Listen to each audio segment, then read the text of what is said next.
यूं तो परिवार पहचान पत्र हरियाणा सरकार के द्वारा लोगों को मदद देने के लिए बनवाए गए थे, लेकिन शुरुआती समय में लोगों को कहीं न कहीं परेशानियां काफ़ी ज़्यादा आ रही हैं। लोग परिवार पहचान पत्र में एडिटिंग करवाने के लिए दफ्तर जो है भटक रहे हैं। कई लोगों को इस चीज़ के बारे में नॉलेज भी थोड़ी कम है। तो किस तरीके से आप अपने परिवार पहचान पत्र में एडिटिंग करवा सकते हैं, उस पूरी जानकारी देने के लिए हमारे साथ एडीसी अपराजिता मैडम मौजूद है। मैडम, बहुत बहुत स्वागत है आपका। मैडम, परिवार पहचान पत्र जो है उसमें आपके द्वारा एक क्रिड डिपार्टमेंट है, वो आपके द्वारा ऑपरेट किया जाता है। तो क्या क्या सेवाएं जो हैं वो क्रिड डिपार्टमेंट के द्वारा लोगों को दी जा सकती है, क्या क्या एडिटिंग लोग उसमें करवा सकते हैं? देखिए, ये पहले तो मैं ये बताना चाहूँगी कि ये जो परिवार पहचान पत्र जारी किया गया है सरकार द्वारा, उसको एक सोशल सिक्योरिटी स्कीम की तरह समझा जाए। इस एक माध्यम से आम नागरिक की कई समस्याएं, जिसके लिए वो दर दर भटकता था, अलग अलग ऑफिस जाता था, उनका निदान करने का प्रयास किया गया है। इसमें इसको जोड़ा गया है कई चीज़ों से, जैसे कि पेंशन हो गई आपकी, आपका आयुष्मान कार्ड हो गया, आपका बीपीएल कार्ड हो गया, वृद्धावस्था पेंशन, अलग अलग प्रकार की चीज़ें हैं जिससे परिवार पहचान पत्र को जोड़ा गया है ताकि ये एक वन स्टॉप सोल्यूशन बन सके। अब आपके दूसरे सवाल पर आती हूँ कि जो ये हमारा क्रिड डिपार्टमेंट है, इसमें किस प्रकार से करेक्शन और किस तरह की करेक्शंस हो सकती हैं।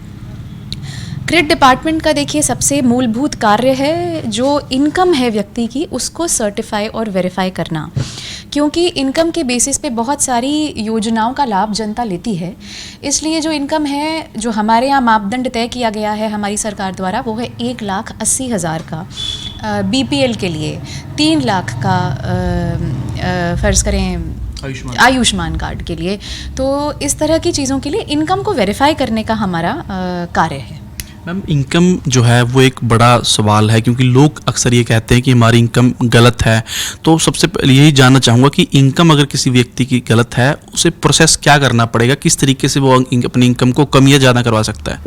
देखिए, इसको बहुत ही सिटीज़न सेंट्रिक और सिटीज़न फ्रेंडली बनाने की कोशिश की गई है इस योजना को। तो जो अगर आपको लगता है कि आपकी इनकम कम है, ज़्यादा है, किसी सदस्य की जुड़ी है, नहीं जुड़नी चाहिए थी, कोई पहले व्यक्ति नौकरी करता था अब नहीं करता, अब इनकम नहीं है, तो इस प्रकार की समस्याएं अगर आपको आती हैं तो एक पोर्टल है, मेरा परिवार पोर्टल, आप जाकर उस पर खुद ही इनकम करेक्शन की एप्लीकेशन डाल सकते हैं, सिटीज़न खुद डाल सकेगा।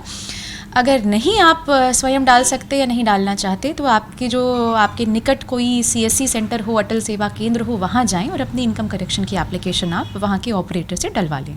मैम, कई जगह देखा गया है कि बच्चों की इनकम शो हो रही है, कहीं पेंशनर दिखाए गए हैं, कहीं गवर्नमेंट जॉब दिखाए गए हैं, तो उस कारण लोगों की इनकम है वो 81 या 1.5 से बहुत ज़्यादा ऊपर जा रही है। तो उन चीज़ों में जो लोग कमा भी नहीं रहे उनको भी जॉब दिखाया गया, वो किस तरीके से हटवा सकते हैं? देखिए, ऐसे कई गलतियां हमने देखी हैं जब कई बार व्यक्ति किसी सीएससी सेंटर पे जाता है और बोलता है कि मेरा परिवार पहचान पत्र बना दो, और उसके बाद वो देखते नहीं, कई बार लोग चूक जाते हैं इस चीज़ में, देखते नहीं कि वो सीएससी सेंटर वाले क्या कर रहे हैं या क्या इनकम डाल रहे हैं। उस प्रकार से जब ऐसा होता है तो ये गलतियाँ हो जाती हैं, स्वाभाविक हैं।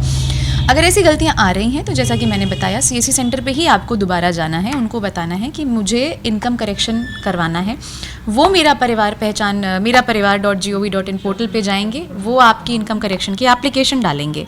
यदि आप स्वयं ही करना चाहते हैं, आप स्वयं ही पोर्टल पे जाके ये आप इनकम करेक्शन की एप्लीकेशन डाल सकते हैं। आपके यहाँ पर भी लोग आ रहे हैं, यहाँ क्या क्या सेवाएं ले सकते हैं? देखिए, ब्लॉक लेवल पे, हाँ, ब्लॉक लेवल पे, सीएससी सेंटर पे, मेरे दफ्तर में कोई भी सिटीज़न जिसको समस्या आ रही है, मेरे दरवाजे हमेशा उसके लिए खुले हैं। आप आएँ। अगर आपको सीएससी सेंटर से सहयोग नहीं मिल रहा है, आप सीएससी सेंटर आपके पास नहीं है, आप एडीसी के ऑफिस आ गए, एडीसी दफ्तर आ गए, तो यहाँ से हम आपका अप्लाई करवा देंगे, कोई इशू नहीं है। परंतु निकटतम सीएससी सेंटर जनरली सिटीज़न को ज़्यादा ईज़ ऑफ कन्वीनियंस के लिहाज से ज़्यादा ईजी पड़ता है, तो निकटतम सीएससी सेंटर पर जाके करवाना ठीक रहेगा। तो मैम, जैसे सीएससी सेंटर से अप्लाई करवा दिया या आपके डिपार्टमेंट से, तो उसके बाद इनकम को वेरीफाई किस तरीके से किया जाए, कितने दिनों का ये प्रोसेस है? देखिए, नॉर्मली जो इसका प्रोसेस है वो ये है कि 2 प्रकार की कमिटीज़ हैं, एक लोकल एरिया कमेटी है, एक सेक्टर कमेटी है। तो ये जो 2 कमिटीज़ हैं वो अलग अलग स्तर पे इनकम को वेरीफाई करती हैं। पहले एक कमेटी करेगी, फिर चेक्स एंड बैलेंसेस का सिस्टम लेते हुए दूसरी कमेटी भी वेरीफाई करेगी उसको। दोनों कमेटी यहाँ जब एक निष्कर्ष पर आ जाएंगी कि हाँ ये व्यक्ति की इनकम इस रेंज में है या इससे कम है या इससे ज़्यादा है, ये व्यक्ति जो परिवार में इसकी इतनी इनकम है, जब दोनों वेरीफाई हो जाती हैं तो इनकम फिर आपकी वेरीफाइड मान ली जाएगी। अगर आपका केवल लोकल कमेटी भी वेरीफाई करती है तो भी आपकी कमेटी वेरीफाई मानी जाएगी, आपकी इनकम वेरीफाई मानी जाएगी। अगर आपको लगता है कि गलत हुआ है तो दोबारा वेरिफिकेशन हम सेक्टर कमेटी से कराते हैं, उसके उपरांत वेरीफाई हो जाती है इनकम। मैम एक चीज़ हम देख रहे हैं, जनता जो है सरकारी डिपार्टमेंट के बीच में फुटबॉल सी बन गई है, क्योंकि आयुष्मान के लिए हेल्थ के पास जाते हैं वो कहते हैं क्रेडिट के पास जाइए, ऐसे ही अगर जाते हैं बीपीएल के लिए वो कहते हैं डीएफएससी ऑफिस से वो कहते हैं क्रेडिट के पास जाइए, वृद्धावस्था पेंशन जो है वो कहते हैं क्रेडिट के पास जाइए। तो क्रेडिट क्या समाधान है सभी चीज़ों का, या थोड़ी सी आपसी खिचड़ी सी पक चुकी है, समझ नहीं लोगों को आ रही? आपसी खिचड़ी तो मैं कहूँगी कि ये उचित नहीं है कहना। देखिए, जो लोग पहले अलग अलग ऑफिसेज में जाते थे, दफ्तरों में जाते थे, भटकते थे, लाइन में लगते थे, इस चीज़ का निदान करने के लिए, जैसा कि मैंने पहले भी बताया, परिवार पहचान पत्र निकाला गया। अब यहाँ पे जैसे कि यदि आपकी इनकम रेंज में वेरीफाई हो जाती है, उसके उपरांत सारा डेटा ऑटोमेटिकली पुश हो जाता है कंसर्न्ड विभाग को। उदाहरणतया मैं बताऊं कि अगर पेंशन की यदि आप बात करें तो अगर परिवार में अगर हमारे यहाँ से इनकम वेरीफाइड है तो सारा डेटा फिर आपके पास सोशल जस्टिस डिपार्टमेंट के पास चला जाएगा और ऑटोमेटिकली वहाँ से सिस्टम पिक कर लेगा कि कौन पेंशन के लिए एलिजिबल है, कौन पेंशन के लिए एलिजिबल नहीं है, कौन विधवा पेंशन के लिए एलिजिबल है, कौन वृद्धावस्था पेंशन के लिए एलिजिबल है। तो ये प्रोसेस बहुत ऑटोमेटेड सा है। फिर विभाग के द्वारा ही लिस्ट निकाली जाती है अलग अलग टाइम ड्यूरेशन पर। उस लिस्ट में व्यक्ति का नाम आ ही जाता है। मेरे पास ऐसे बहुत लोग आए हैं जो मुझे केवल ये बताने आए थे कि मैंने उनको जब ये प्रॉमिस किया था कि चलिए अभी आप वेट करिए, जब आपके विभाग से सोशल जस्टिस डिपार्टमेंट से लिस्ट आ जाएगी आपका उसमें नाम होगा। लोग मुझे कई बार ये बताने भी आए हैं कि मैडम लिस्ट में नाम आ गया, हमारा बीपीएल कार्ड बन गया या हमारी पेंशन का काम हो गया। इसी प्रकार से बीपीएल भी है, वो फूड और सप्लाई विभाग जो है वो देखता है। हमारे एंड से इनकम वेरीफाई होकर अगर चली गई और अगर 180 से कम होती है, सिस्टम ऑटोमेटिकली उसको पिक करेगा, ऑटोमेटिकली आपका बीपीएल कार्ड अगली साइकिल में जनरेट हो जाएगा। उसके लिए आपको कहीं भटकने की ज़रूरत नहीं है। परंतु मैं ये बात समझती हूँ, अग्री करती हूँ आपके साथ कि there is a lack of information. जनता अभी भी शायद जनता को इतना जानकारी नहीं है, जो जानकारी देने का काम मेरा है, क्रेडिट विभाग का है, इसलिए मैं समय समय पर ये देती रहती हूँ। किसी डिपार्टमेंट में हेल्प डेस्क नज़र नहीं आ रहा लोगों को सही तरीके से। वो कहते हैं कि नगर निगम चले जाइए या क्रेडिट चले जाइए, सीधा ये बोल देते हैं जनता को। तो क्या इस समस्या का समाधान करने के लिए भी क्रेडिट विभाग द्वारा, एटलीस्ट हमारे डिपार्टमेंट के द्वारा, हमने ब्लॉक लेवल पे भी अपने ऑपरेटर्स, जेड क्रिम्स जिनको कहा जाता है, वो बिठा रखे हैं। आप ब्लॉक लेवल पे भी जाकर उसको हेल्प डेस्क ही समझें, वहाँ पे अपनी समस्या का निदान करवा सकते हैं। हाँ, अगर आप मतलब ये समझें कि जैसे विभागीय तौर पे हेल्प डेस्क होना चाहिए, तो वो विभाग जनरली जानकारी रखते हैं और वहाँ पे किसी न किसी को उन्होंने रखा है, डिप्यूट कर रखा है ये जानकारी डिस्पेल करने के लिए। परंतु अगर अभी भी किसी को इस प्रकार की समस्या आती है, वो मेरे पास डायरेक्टली भी आ सकते हैं।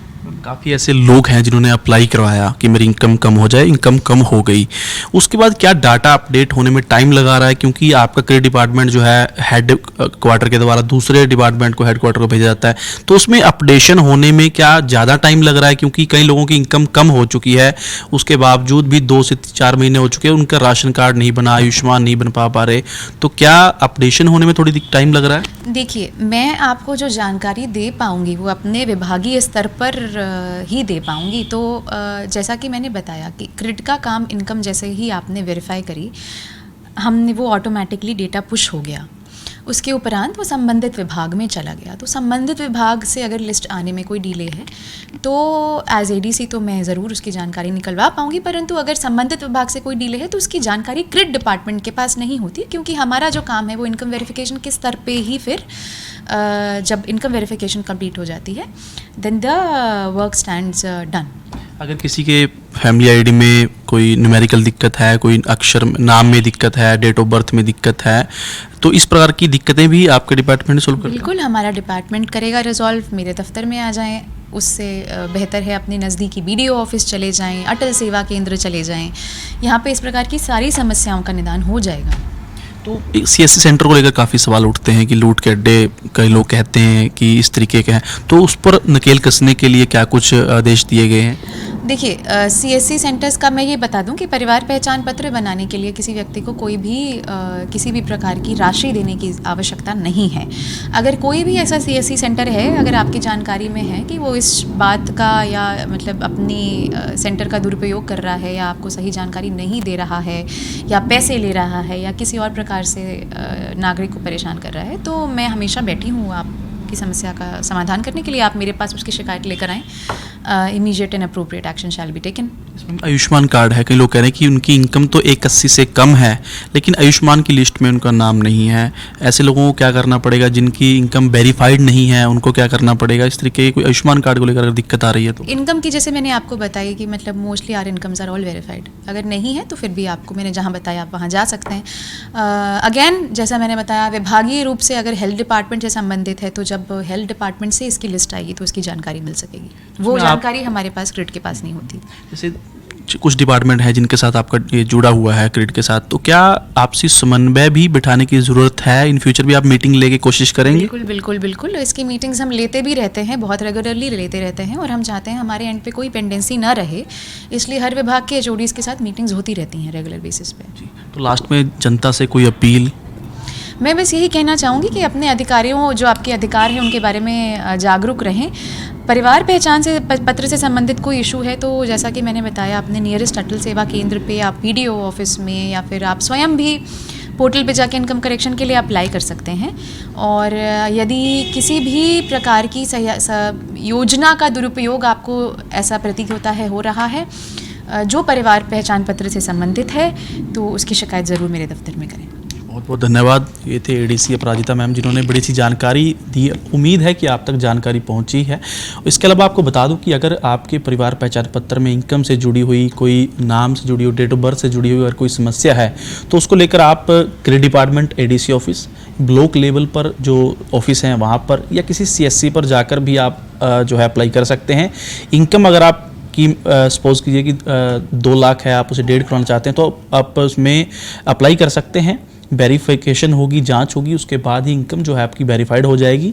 लेकिन थोड़ा सा वेट आपको करने की ज़रूरत है। और एडीसी ऑफिस में भी आप मैडम से मिल सकते हैं अगर किसी प्रकार के आपको लगता है कि सीएससी सेंटर वाले हरासमेंट कर रहे हैं, ज़्यादा पैसे आपके ले रहे हैं, तो वो भी एडीसी ऑफिस में जाकर आप सभी प्रकार की जो जानकारी है वो यहाँ पर ले सकते हैं।